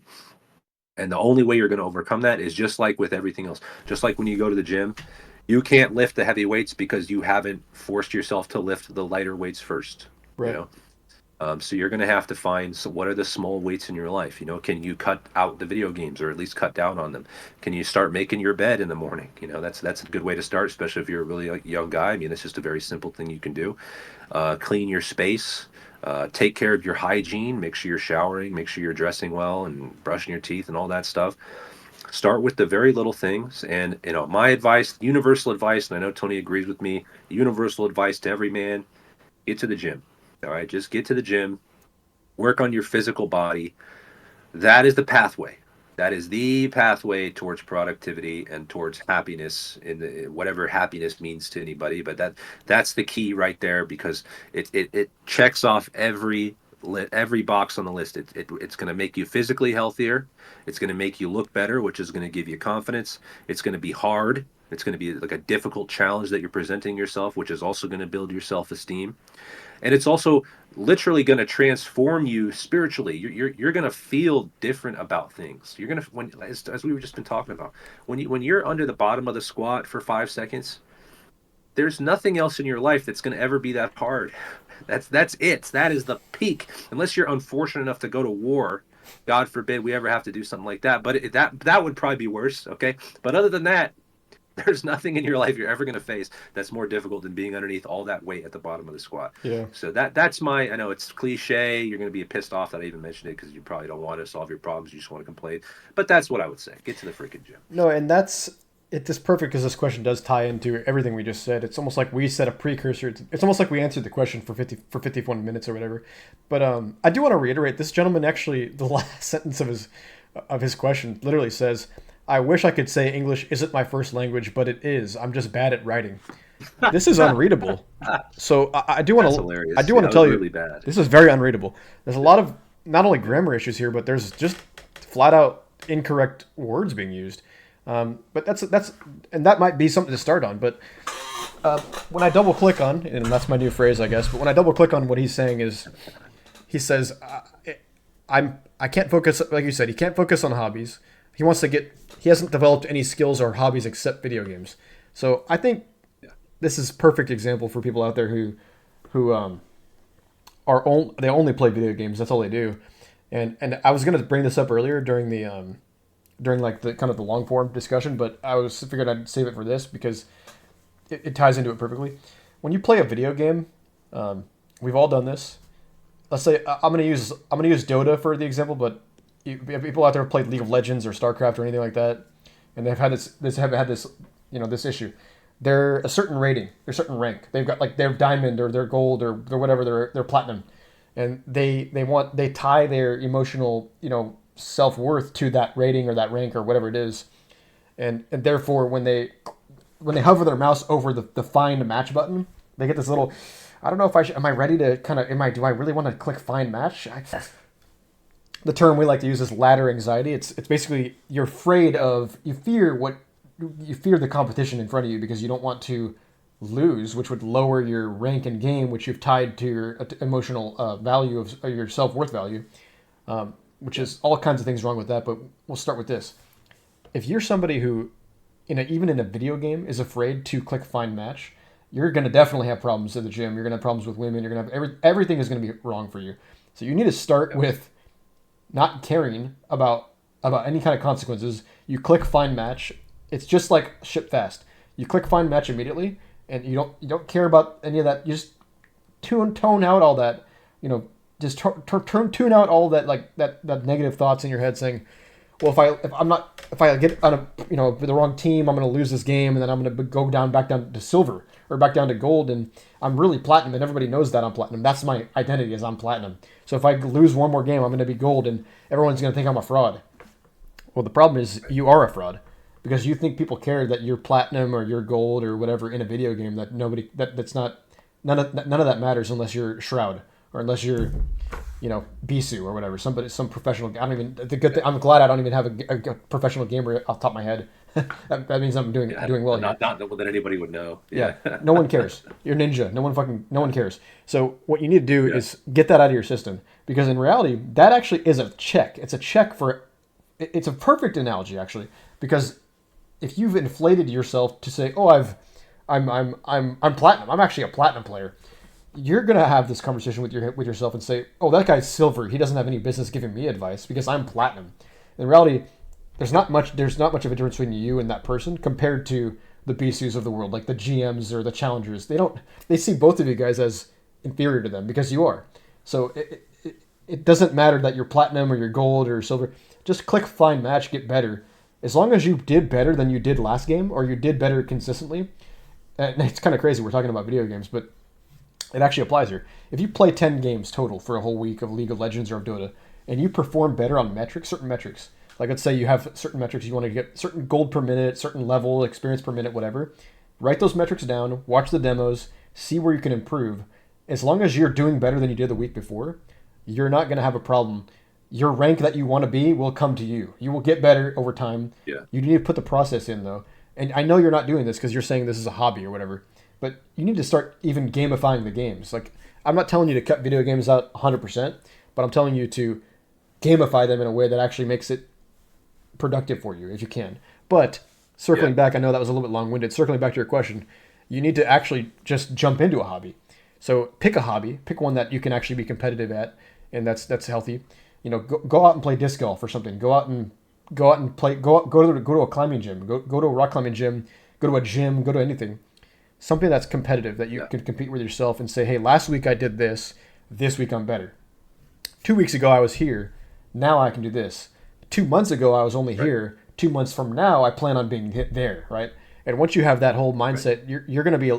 You have to figure out how to get good at that stuff. So you'll figure out, okay, I'm going to go on YouTube and search some certain methods. I'm going to buy a book maybe and read about it and figure out how to, while you're doing it, by the way, not buy the book and then don't start until you finish reading the book. While you're doing the thing already, I'm going to figure out ways to optimize that thing and get better. And as we said earlier, as soon as you kind of go through that process, it's going to reflect well on you and you're going to be more interesting. Because you said, I want to become more interesting, right? So jump into way more hobbies. I would tell you to hold cold turkey video games, get them out of your system, but that's unrealistic. I think you should taper down and treat it as more of a vice to get better at something. So speak on that if you can. Yeah. I would say that's a great point you made. We had a whole long form discussion about how the process is the goal a few weeks ago, right? And I think that's very close to what you're saying now. Like the goal, even in a video game, you want to win. Okay, but your goal can't be to win. Your goal needs to be to achieve the condition that will allow you to win. Okay, so that means, as Tony was saying, you figure out the metrics. If I have a certain gold per minute in this game, I'm going to have so many items that I'm going to be able to do anything I want, and I can't possibly lose. So you see how your goal is not to win. Your goal is to get so much gold that you can't lose, right? So, and you do that with everything in your life. Your goal is not to let's just stick to video games because that's the easy example. But anyway, just try to find ways to that's really what strategic thinking is about right there, right? Because you can't just achieve the end goal. That can't be what's in your mind because that's too vague. It's much too vague to say I just want to go win. It's not like there's different ways to win. What winning looks like is going to be different in every single game and every single situation. So you need to understand what are the conditions that will allow you to win consistently. And then, I honestly think, especially if you're a young guy, that can be a useful way to train that muscle in your body, right? Like, I mean, I think you and I both agree that video games generally are something to avoid, especially after you reach a certain age. But, if you're going to partake in stuff like this, you can still use it in a way that's going to help you build those skills to things that actually matter, right? So if you're partaking in video games occasionally, especially as a young person, at least try to do something like that. Try to find a way to make it strategic and really actually figure out how to reach your goals without making the goal the thing that's on your mind Right. first. Right. Find the conditions first. Chasing the goal instead of, and again, it does. I like that everything is everything because this is connected to episode 3 or 2 or what have you, and we can even like provide a timestamp for that in the description. But it's as you said, if you have a goal of winning, that's obvious, right? That's obvious. It's just like going to the gym. For me and you, like if I have a goal of benching 225 for reps, that's okay as a goal. But again, it's easier to think of, as Chris Bumstead once said, the goal is to be a person that XYZ, right? I don't know if you've seen or heard him talk about that, but I've heard you reference things like that, so I've kind of sort of schizophrenic thought that maybe you have seen him talk about that stuff. but maybe I'm wrong based on your lack of Maybe I have. acknowledgement. Yeah, couldn't say for sure, but Okay, maybe it I have. is something that would have been obvious because it was like a specific video about it, but you do say what he Okay. says, so I'm Yeah. interested. It's interesting. You guys maybe great minds think alike, I guess. That might be like the Yeah. 6-2 mindset or whatever. But anyway, so be the person. The goal he likes to say, don't set an arbitrary goal of winning or benching 225 or losing 10 pounds. Your goal is to be the person that does things that can consistently win or consistently, in this case bench 225, or in his case win Yeah. Mr. Olympia, right? He's Right. very successful. So what that looks like in terms of video games, some jejune activity, it's not, yeah. My goal is to win. My goal is to be a person that can consistently hit the metrics to win, to become Yeah. overpowered or whatever in the video game. And you could translate that to the gym or to the climbing gym, because that's something that I have personal experience with. I first jumped into climbing. I shipped fast. I mean, I went there with my friend. I just went to the gym, and everyone was having fun there. But for me, I already immediately thought, okay, this is something that can be a level up process. Like, I can already level up in this. Like, the first day I went there, Yeah. I was already thinking, okay, I can come on Wednesday and then Friday probably, and to try this and that, and this will be here, and I could do this in this different way. And I already was immediately gamifying it, and I wasn't thinking I want to climb, a V6 or whatever. I wasn't. That's not my goal. My goal was I want to develop habits and be that person that can consistently do this certain technique every time it's tried. 90% win, 10% fail rate on this certain technique, or this thing, and try that. Those were I had metrics already. I'm not day one, but I was investigating it and figuring out, okay, what are the metrics needed? Let me study the professionals and see what they do. Let me study what's going on. But I didn't let Right. that lack of knowledge stop me from shipping fast. I still went there on Wednesday and threw myself at the wall literally until I failed and failed and failed. But you have that process of combining figuring out how to get good at something with just doing that thing, and eventually you'll get to this perfect synergy of, I like to call it advanced. You have beginner, intermediate, advanced, right? So I was at that intermediate beginner level, and then I eventually became advanced at that hobby because of that combination of doing it, shipping fast, and learning how to optimize it through my little ways of optimizing everything. And that started with video games. So yeah, you say video Yeah. games as a bad thing. I mean, it doesn't make you uninteresting. It does make you uninteresting if you don't know how to talk about them. But if you're somebody who plays video games very casually, yes, that's very boring. But if you gamify them, literally, Right. you're not going to be uninterested because you can just talk about that process with everything. So if you're working at Right. 7-Eleven and you're playing video games, you could say, hey, the way I improved in League of Legends is exactly the way I've improved in how to deal with customers at 7-Eleven. It sounds kind of unrelatable for some people, but a lot of you think maybe that's interesting. What does he mean by that? So get down that Yeah. rabbit hole, figure out how to gamify your life in the same way that you're playing video games, but also make sure you're doing it correctly. But really get into the gym and fix your grammar. I think there's issues with that too. I think you need to figure out Yeah. Yeah. how to Learn write to write. Fix write an that. actual Yeah. essay. I mean, I don't know, Yeah. Seriously. Yeah. Yeah. That was bad. but Yeah. Okay. That's good. do you have any All more right. thoughts Well, on let's this, get. gentlemen? Or No, I think we got that one good. So, yeah, I'd love to do this next one. I can read this. I'll try to paraphrase it. I'm not going to read you this can whole just read the thing. first three paragraphs because the second three are kind of. I mean, you can read. You Oh could yeah, I see. paraphrase. There's like an update. You could paraphrase Yeah. the edits and updates, but if you just want to read the first three, go from there. Yeah. Yeah. So, all right. The title here is "My ex texted me after 5 years apart. Not sure how to respond." So he is 29. His ex-girlfriend is 33. 3 days ago, out of the blue, she texted and said, "I always think about you." To give context, 6 years ago, we dated for a year. We both fell hard very fast. She wanted to get married and have kids, and I wasn't in a great financial place to do that. I was very much in love with her, but she eventually grew to resent me because I wasn't ready for kids. The relationship became toxic, and eventually she broke up with me and got pregnant within 3 months by some guy she met in a bar, which left me heartbroken. They got married and moved away. And then she texted him, but he can't help but want to respond. He says that she's fairly toxic, so he thinks there's some chance that she lost a bet or a dare, and he doesn't want to look like an idiot.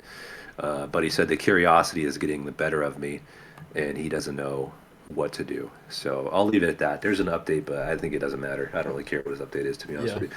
yeah, So I'll kick it over to you. I'll let you start on this one here. yeah. No, and yeah, and this guy, this gentleman here, he first of all didn't really ask a targeted question. He just said any advice would be helpful.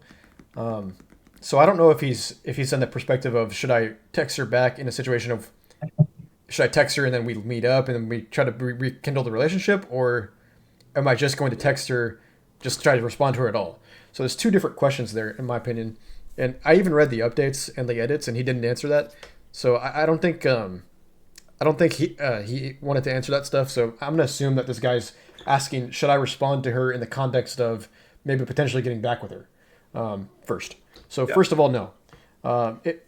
6 years ago, you made the right choice of ending it. It must have been instinctual. It must have been something that you said. You mentioned you weren't financially ready for kids. That's an excuse. I think Yeah. I think if she was the right person, you wouldn't have even thought about you would have just had the kids and shipped fast on that. Um, Yeah. which is another thing. I think Yeah. you would I have known agree. that. That fits. Yeah. Yeah, you definitely would have Yeah. known that. But so you made the right Yeah. choice back then. So you made the right choice. Hey, I'm not going to ship fast with her. And hey, guess what? She ended up shipping fast with somebody else and moved out. And that's good. She needed that. She wanted kids immediately. She's afraid of hitting the wall. She wants to get those kids out there, etc.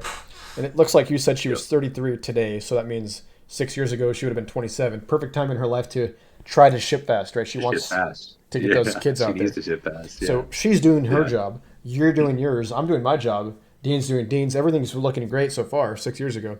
So fast forward to today. You got. I would say that you need to kind of get this thought out of your head and never think it again, and push it out. And every time you think about it, punch it in the face, throw it out, nuke it, throw a bomb on it. And this is what you said.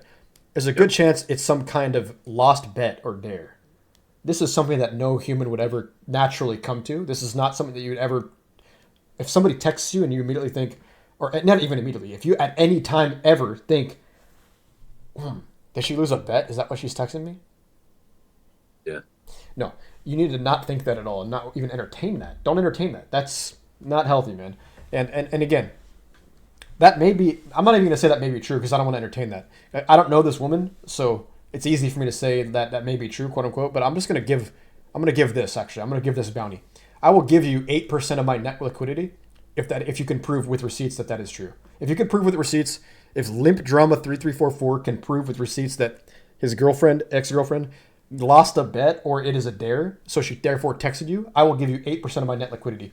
And that's whatever Yeah. on God, whatever on Gliz, whatever you want to put on that. So take that with what you will, but I'm a man of my word, so open receipts. We'll leave that open for a year.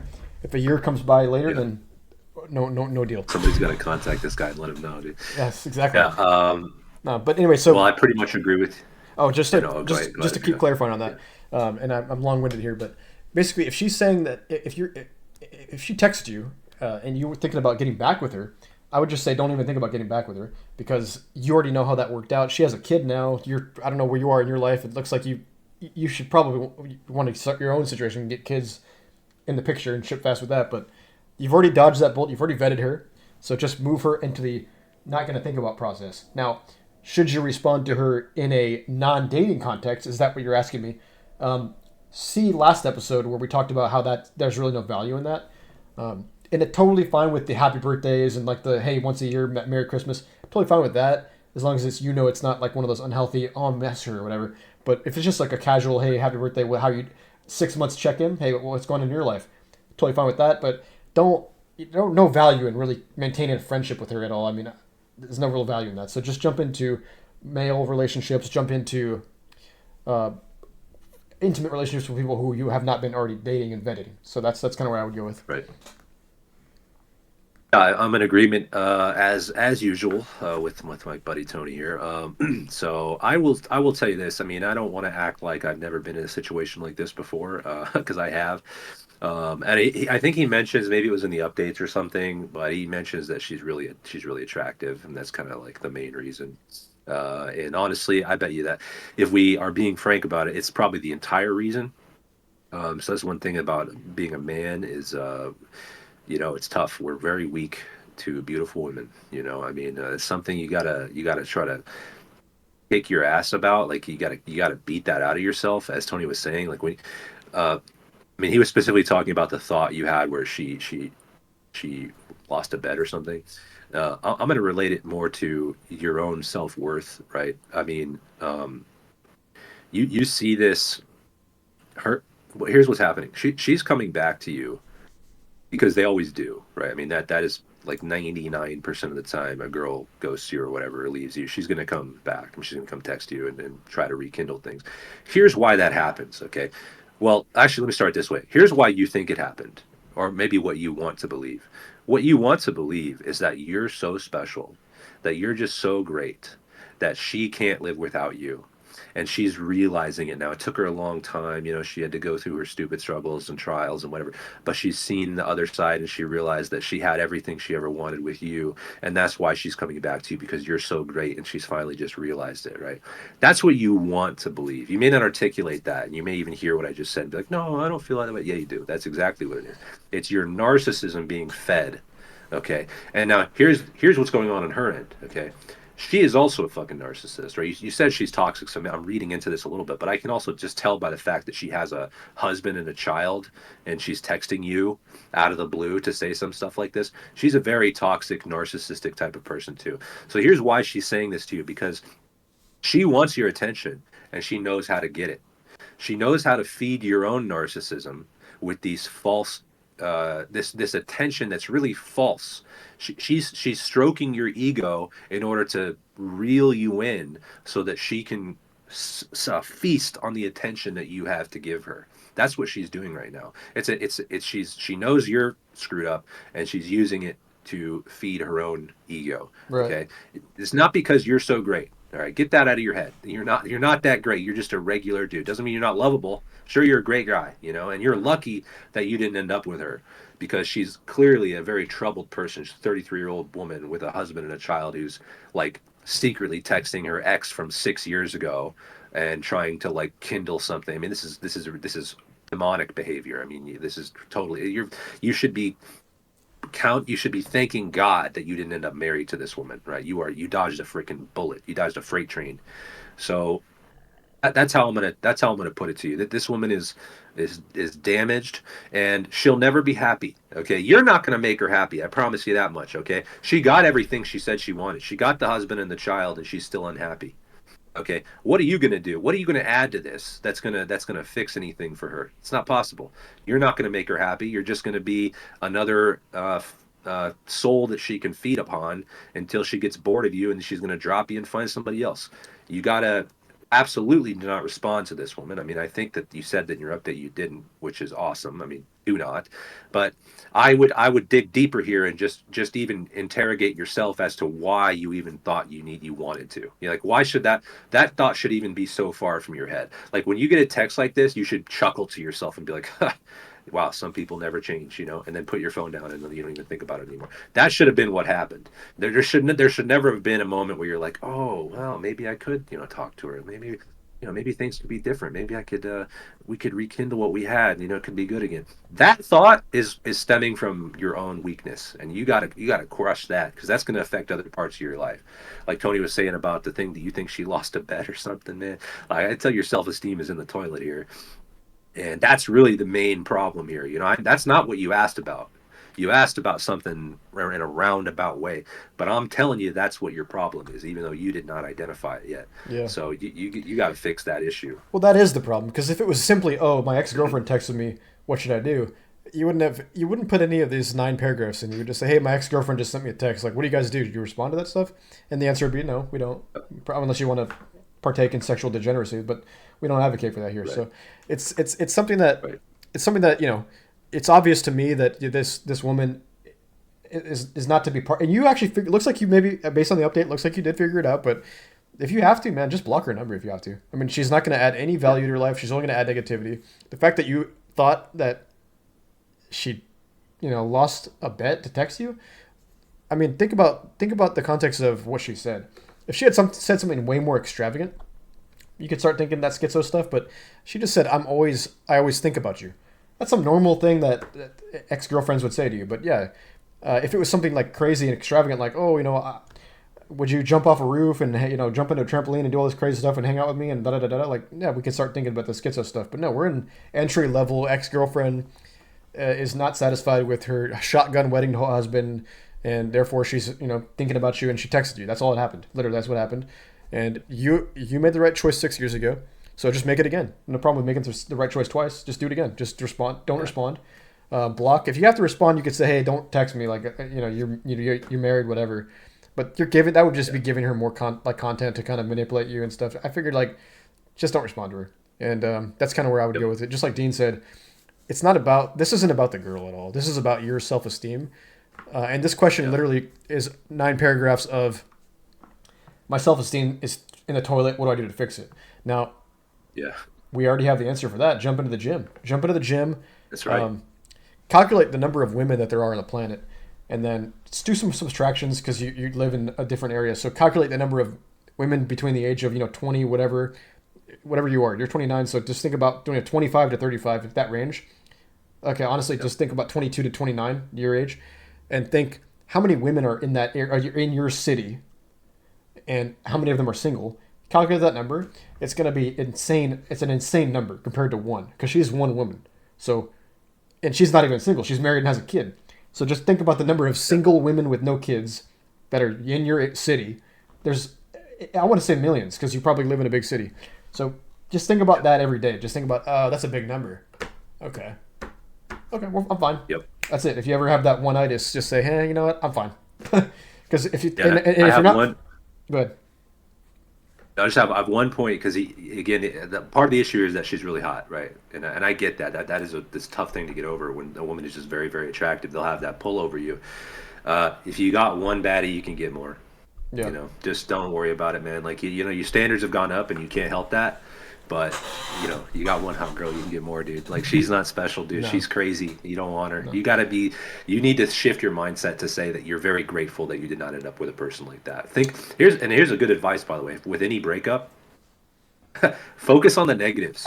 All right, that's the one area in your life where I'm going to tell you to focus in on the negatives because that will help you. You need to remember why this person is a poor match for you, and Right. just hammer that in your mind. Be like, she's disloyal, she's toxic, it's whatever. It just reiterate all that in your mind. Don't focus on her attraction. Forget that out of your mind. Pretty face means nothing at all. She's going to be. Think about what she's going to look like in 40 years. Are you still going to think that? Is that really going to matter? Is that really going to matter? If she think about what her soul is like, okay, and think about a soul like that in a 60-year-old woman's body. Is that what you want, or do you want a woman who's wholesome and lovely and good? Right. Hammer the negatives. Focus on those. That'll help you get over.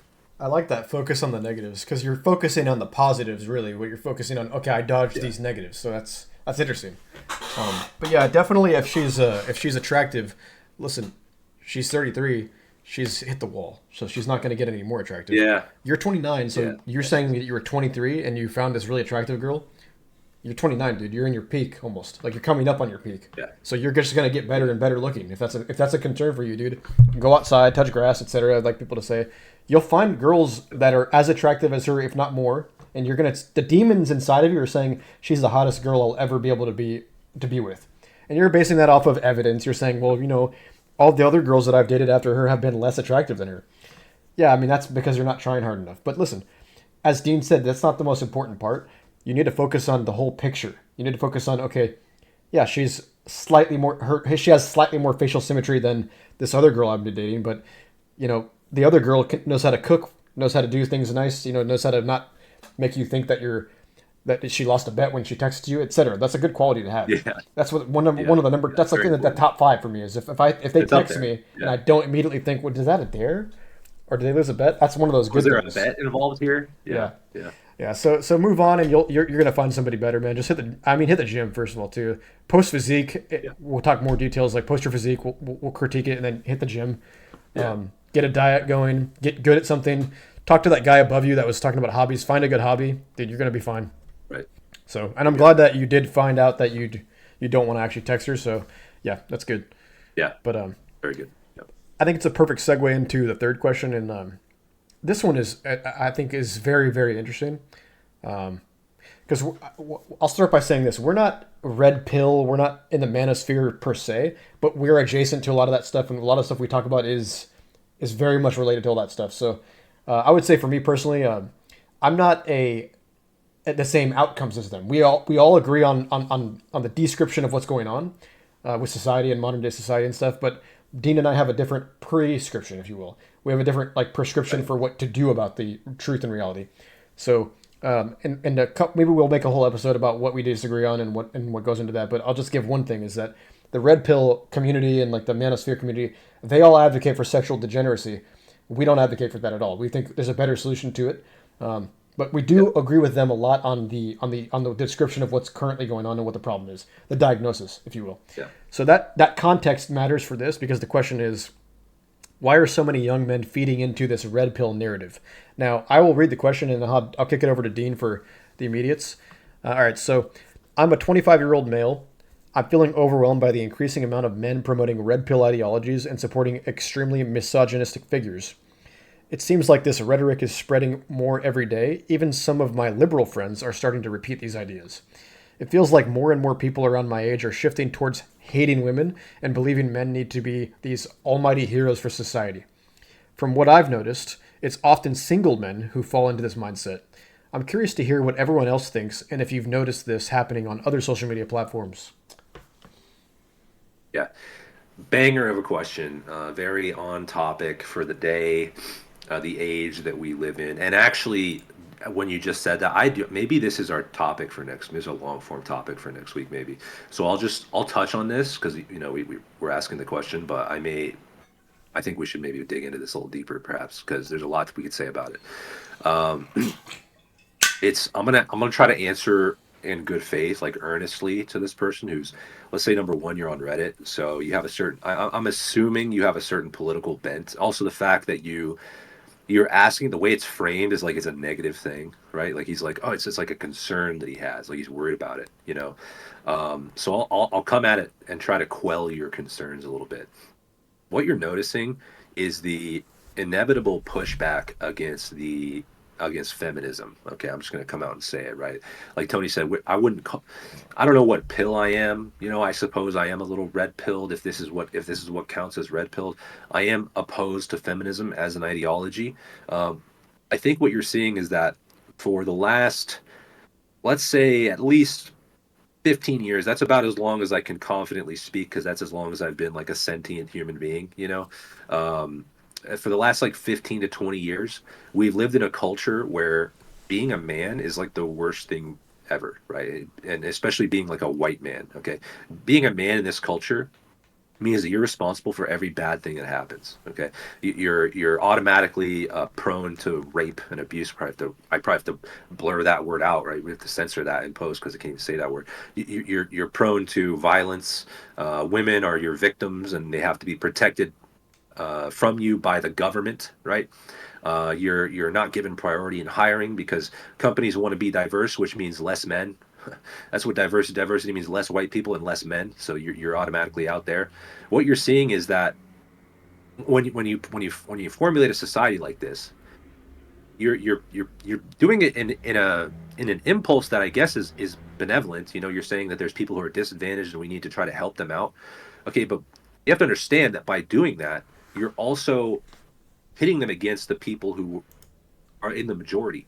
And the majority of the productive people in the society are men. Okay, so you're saying that those men have to be taken down a peg, and the men are just realizing that they're realizing that that's what you're doing.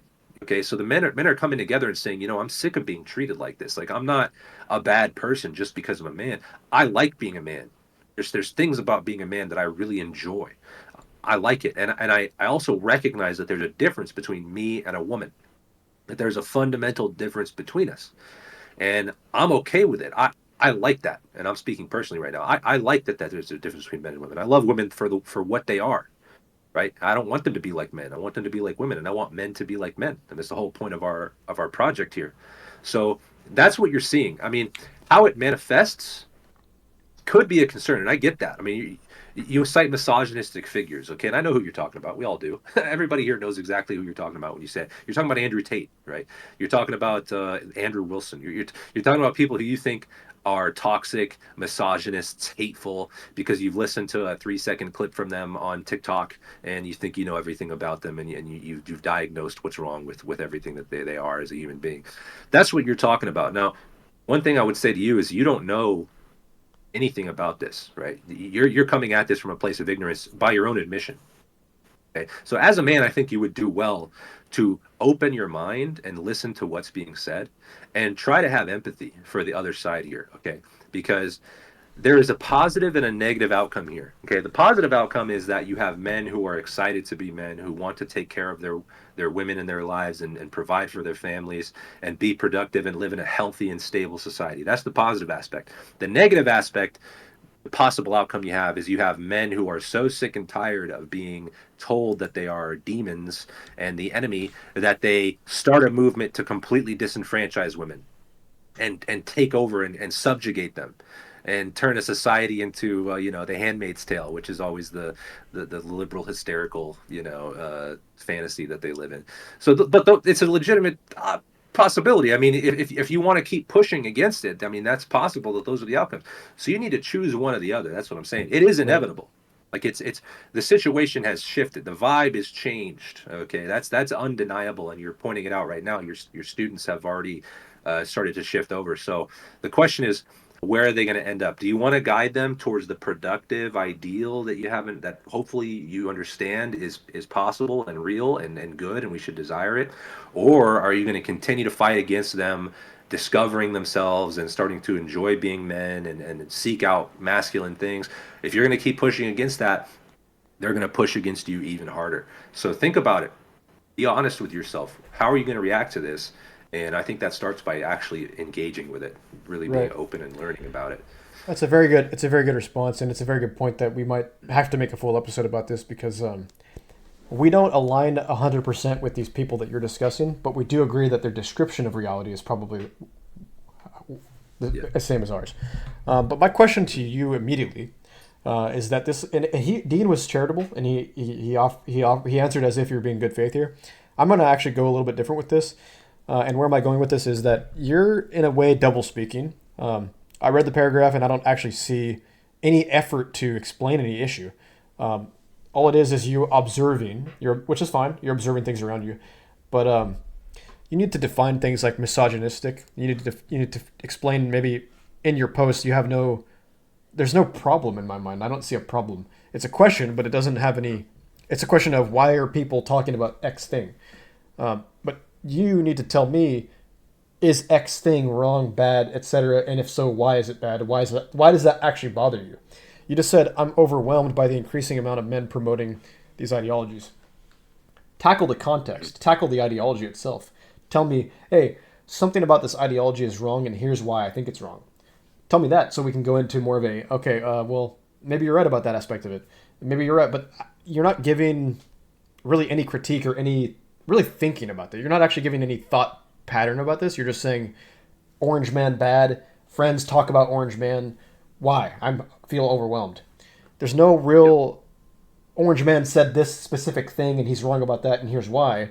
There's nothing like that because, in my opinion, I'm going to insult you a little bit. I don't think you're capable at this point of actually critiquing the context or the actual details of the ideas. You're just wanting an area for an echo chamber to say, "Hey, guys, isn't it annoying that Orange Man Bad is back in office and I just can't. I feel like my life is just not as good anymore because Orange Man Bad and Orange and it's just so bad, right, guys?" Yeah. And Yeah. a lot of your sisters and your female cousins and your mom and your aunts and your coworkers at work, the HR manager, they're all going to say, "Oh my God, it's so bad." You're correct. It's totally the worst thing ever. Let's all go to get lunch at a book club. You're going to join in and I get that, etc. But those guys you're talking about, the guys that have had enough, they're not going to want to hang out with you. Not because they don't like critiques, but they don't want to have to explain things to you. Now, be open minded. Like Dean said, go up to one of these people and ask them, "Hey, why do you believe?" See, I can't even point to anything because you haven't given a specific issue, but ask them, "Why do you believe in Andrew Tate or why do you believe in red pill ideology? Like, what's so appealing Yep. about that?"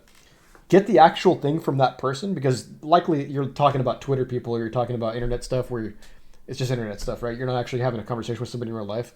But go to a person in real life who you think is part of this red pill ideology who's overwhelming you by his existence and say, "Hey, why do you think this? What's so good about X, Y, or Z? Why is it that Orange Man Bad is actually not so bad for you?" Go have that dialogue. And maybe you're right about certain things about Orange Man, and maybe you can convince that person that he's wrong and stuff, and you'll build new ideas and stuff. But venting about this stuff on the internet, consuming a lot of Twitter and a lot of Reddit posts about how Orange Man bad makes you feel bad, it's not going to help you at all. Jump into the specifics, jump into the details, figure out how to critically think, and I think you'll find out that a lot of this stuff is actually partially true. Maybe the prescription's wrong. Like I said, Dean and I disagree with a lot of these guys about how to deal with the problem. You might agree with us. Well, okay, you might agree with us a lot about the descriptions, but and we might even agree with some. We might have common ground with some of the prescriptions too. So get to that point. Yeah. My whole point is just get in there and discuss these ideas. Don't just say Orange Man bad. And that's what I read. Big paragraph. That's all I read is Orange Man bad. So I would like to kind of see more double clicking, triple clicking, and actual. This is one of those fake problems. So I don't know. Yeah, yeah, I agree. Yeah, I would say being a more open person is very, very important in every aspect of your life, and you need to treat people like actual full people. So even though they're your students, I mean, if anything, it's even more important that you treat them like full people, because if you are meant to be the person that guides them and teaches them, then you need to be willing and capable of engaging with them honestly and talk to them. Like, yeah, again, the fact that your first instinct is to come to Reddit and just complain about it to the echo chamber, it tells me that you're never going to change anybody's mind. I mean, they don't. I can pretty much guarantee you these kids don't respect you, right? They probably see you exactly as the type of person that they don't want to be like. They probably look at you and think they make fun of you behind your back. Like you're exactly who they don't want to be, because you've made yourself into that, because you look down on them and they can feel it. Right, and then they're just going to do it back to you. Okay, and they're going to come find guys like us who deal with them honestly, who tell them the truth. Right, and the irony is this: what I was just saying about how there are two possible outcomes. There's the misogyny, the hate, the real ugly part of the solution that is very possible, and a lot of people are preaching that Tony and I don't agree with. We have a much more productive, wholesome prescription to these. At least in our view, we do. We're trying to take the bad thing and turn it into something good, and try to morph it into a productive and stable future. You should want to be like us. You should be listening to people like us, to people like Jordan Peterson, who do the same kind of thing.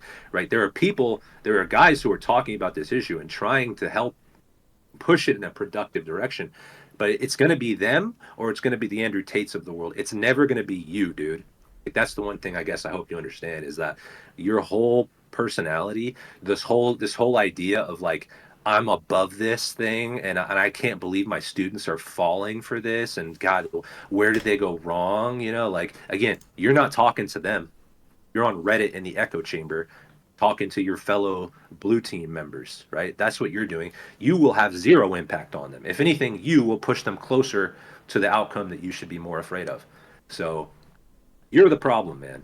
Like, that's all I can really say. This Yeah, this no, guy is the problem. and I agree with that, and I think, I mean, I'm just thinking about like what kind of a person this is, and this is exactly what frustrates me about the left or the counter narrative to red pill or whatever. These people all have the one thing in common, is that they refuse to be specific about any issue because they are not confident about actually discussing that stuff.